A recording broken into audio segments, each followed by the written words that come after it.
Bienvenida a nuestros invitados de esta primera mesa, Lorenzo Meyer, profesor emérito del Colegio de México, y a Federico Berrueto, director del Gabinete de Comunicación Estratégica. También está, por supuesto, Roberto Roch, periodista. Roberto, gracias. Gracias a los tres por estar aquí con nosotros. Muchas gracias.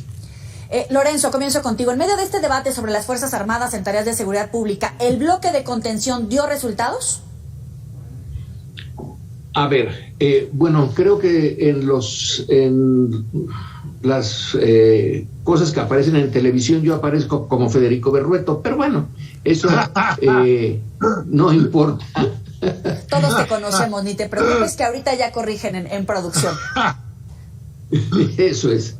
Bueno, otra vez, la pregunta fue que si el bloque de contención dio resultados o se fue debilitando y llegamos hasta esto, ¿cómo lo evalúas? La verdad es que lo que he visto, no me he tomado el tiempo de oír todo el debate, es que la calidad del debate es bastante baja.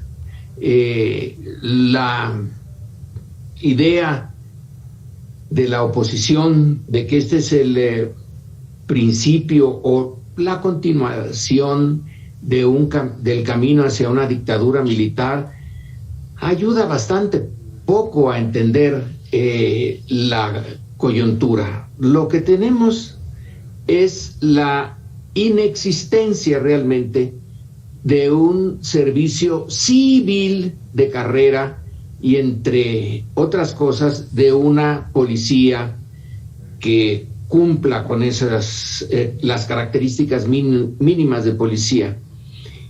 Y tenemos unas fuerzas armadas muy peculiares, unas fuerzas armadas que en la realidad no van a enfrentarse a ningún otro ejército, que básicamente están pensadas, diseñadas, aunque la Constitución diga que una de sus misiones o su misión principal es la defensa de la soberanía. No hay nadie que militarmente amenace la soberanía mexicana. Entonces, desde hace mucho tiempo, y al margen de la Constitución o dándole vueltas a la Constitución, el Ejército y la Armada han servido como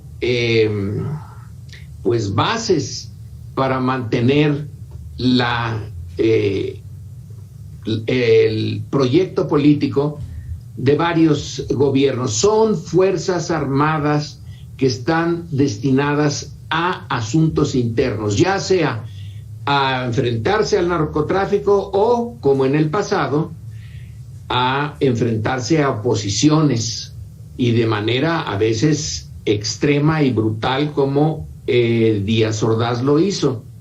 Entonces nuestra gran problema es cómo hacer constitucional el que una fuerza armada creada en realidad para asuntos internos pues sea aceptada como tal, porque se dice en este momento, bueno, que regresen a sus cuarteles en el 2003 o en el 2020 y tantos, lo que sea, que regresen a sus cuarteles. Pero ¿para qué regresan? ¿Qué hacen en sus cuarteles? Realmente no hay una tarea para ellos. Sus tareas son internas, pero la estructura política y las divisiones políticas han impedido que se modifique esto. Lo que está pasando en el Senado, de que si se prolonga o no se prolonga la autorización para que el Ejército y la Armada sigan en las calles, es un remiendo a algo que está que no se quiere enfrentar porque es muy difícil. Sí. Que nosotros tenemos una institución armada que en realidad no está hecha para ser ejército, está hecha para ser Guardia Nacional, toda. Pero ¿cómo le hacemos ahorita con una división política de la naturaleza que tenemos y con una argumentación y discurso político como el que acabamos de oír, que en algunos momentos francamente da pena?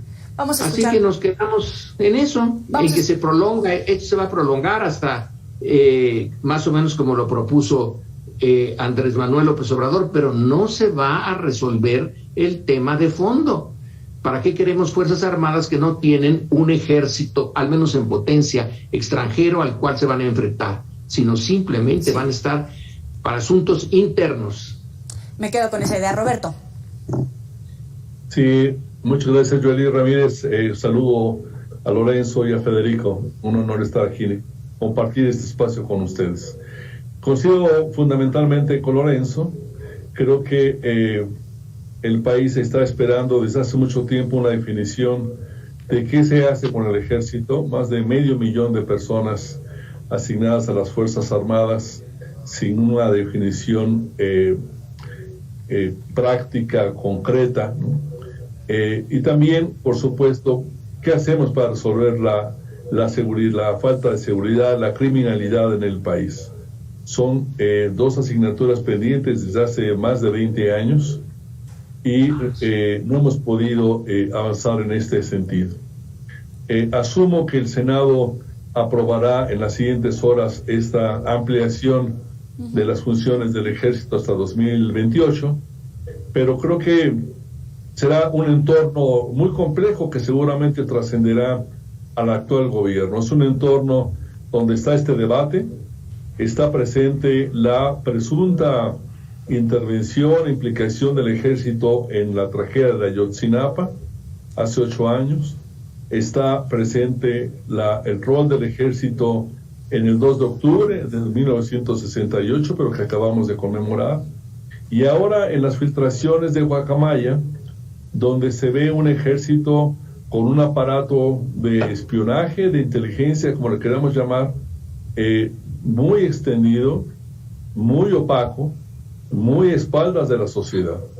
Entonces es un panorama bastante complejo. Coincido totalmente con Lorenzo de que el debate en el Senado no honra la gravedad de estos temas, sí. Porque lo que estamos viendo en la oposición son otras tendencias. Esta iniciativa de pasar lo hará con algunos votos del PRI.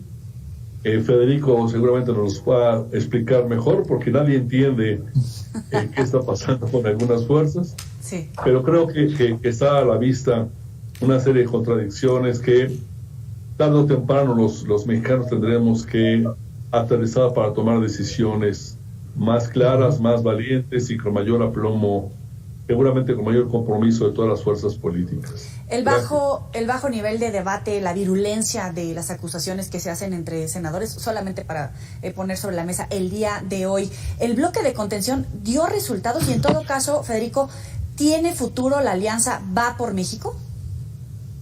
Bueno, la alianza Va por México tiene incentivos electorales y no tanto de agenda legislativa. Creo que fue un error del bloque de contención declarar una moratoria constitucional, porque es la negación finalmente de la responsabilidad que tienen como legisladores, pues para deliberar, para parlamentar, y más allá de que se esté de acuerdo o no con la iniciativa del presidente o de quien sea, pues tiene que haber discusión, no puede haber un planteamiento de bloqueo en los términos que se presentó.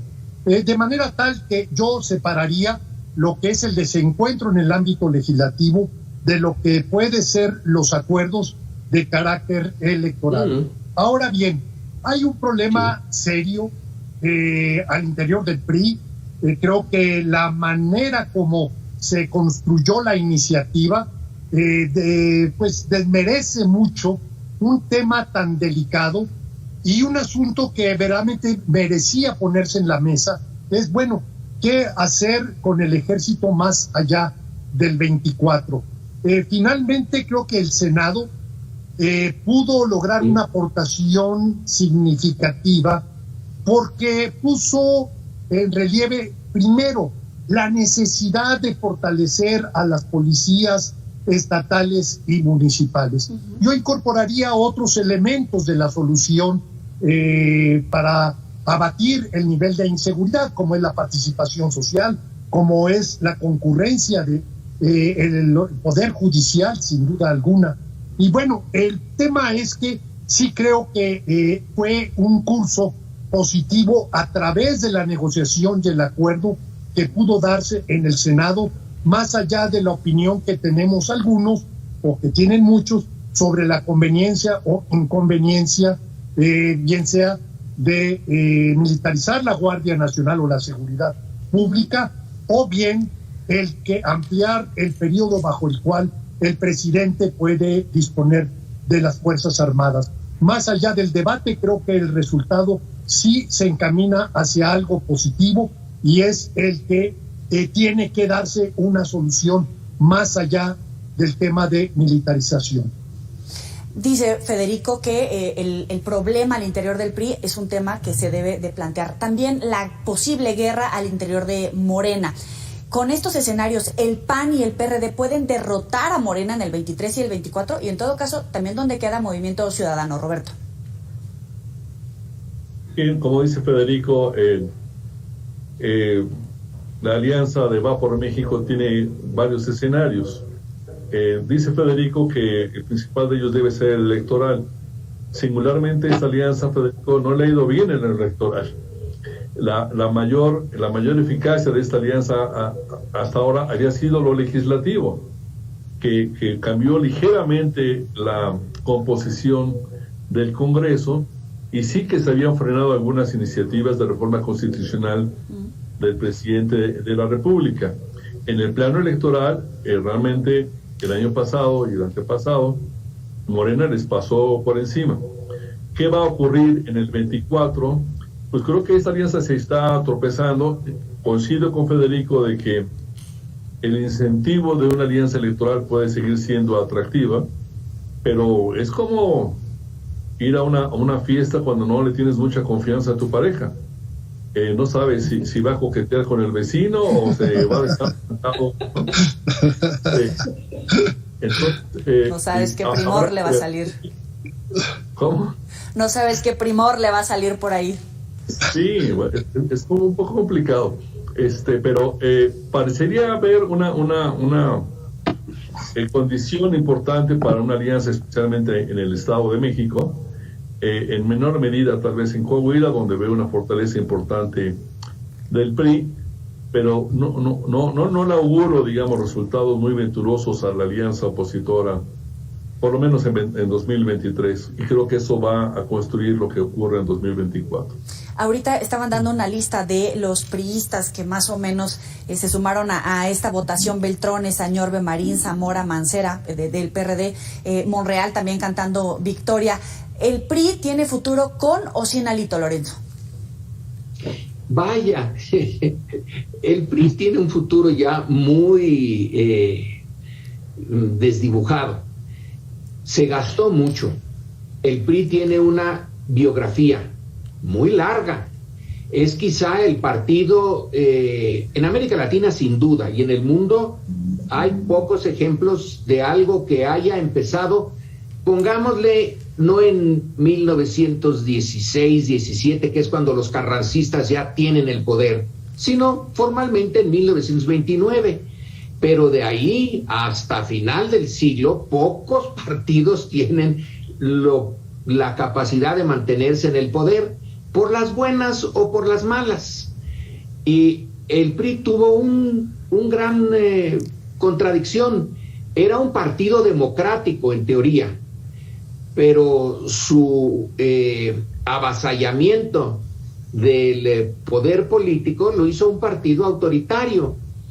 Ya México no está para ser regido por estructuras autoritarias, ya no es la sociedad en la que nació el PRI. El PRI nació cuando la revolución ganó el poder y lo ganó por la fuerza. Cuando México era un país rural, cuando la educación formal de los mexicanos era relativamente pequeña y casi no había para el grueso de los mexicanos información fuera de la que daban los canales oficiales dominados por el gobierno.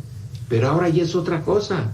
Ahora es una sociedad mucho más compleja, que tiene que vivir en un mundo en donde el autoritarismo es muy mal visto. Tiene que vivir en un mundo democrático, y el PRI no nació para ser democrático.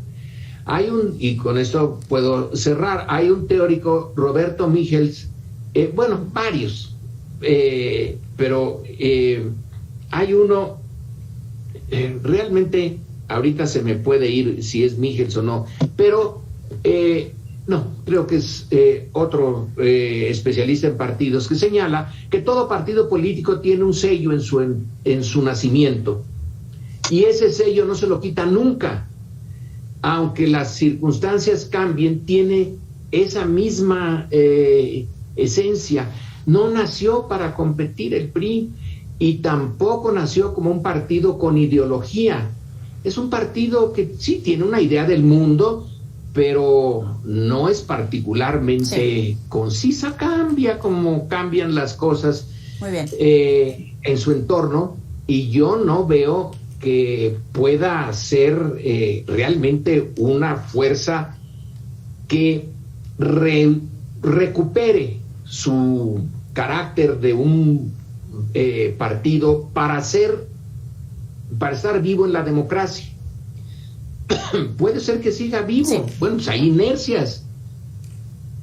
Otros teóricos, Durkheim dice que las instituciones pueden durar mucho tiempo, pero ser cascarones que ya no tienen esencia, tienen la forma, pero si uno le rasca la forma, ya encuentra que está vacío. Algo de eso tiene el PRI. Se me acaba el tiempo. Federico Berrueto, un comentario breve para el cierre. Sí, cómo no. Bueno, el PRI está viviendo su mayor crisis. Sí, creo que está en una condición terminal. Efectivamente, como dice bien Lorenzo, no fue un partido que nació para competir o ganar el poder, sino más bien para administrarlo, y esas condiciones han cambiado de manera significativa. Sin embargo, lo que estamos viendo es que, no obstante el paso del tiempo, no pudo reinventarse el PRI, y ahora pues no nada más es un partido débil, sino es un partido profundamente dividido, y pero además de dividido, muy desprestigiado, repudiado ampliamente. Aún así tiene ciertos enclaves regionales. Veremos qué sucede en Coahuila, donde es la entidad donde mayor presencia tiene, y desde luego en el Estado de México, que sin ser una fuerza mayoritaria también tiene una importante presencia. Esperemos a ver qué sucede en el 23. Sin embargo, sí creo que el PRI, al menos el de Alejandro Moreno, pierde perspectiva en términos de acuerdo o de alianza. El PRI, como fuerzas locales o tejido local, es posible que ahí sí pueda construirse las condiciones para coalición y competencia electoral. Federico, Lorenzo, Roberto, muchísimas gracias por estar con nosotros para el auditorio de Mega Noticias. Un placer, Lorenzo, Roberto. Gracias. Buenas noches. Joely, gracias.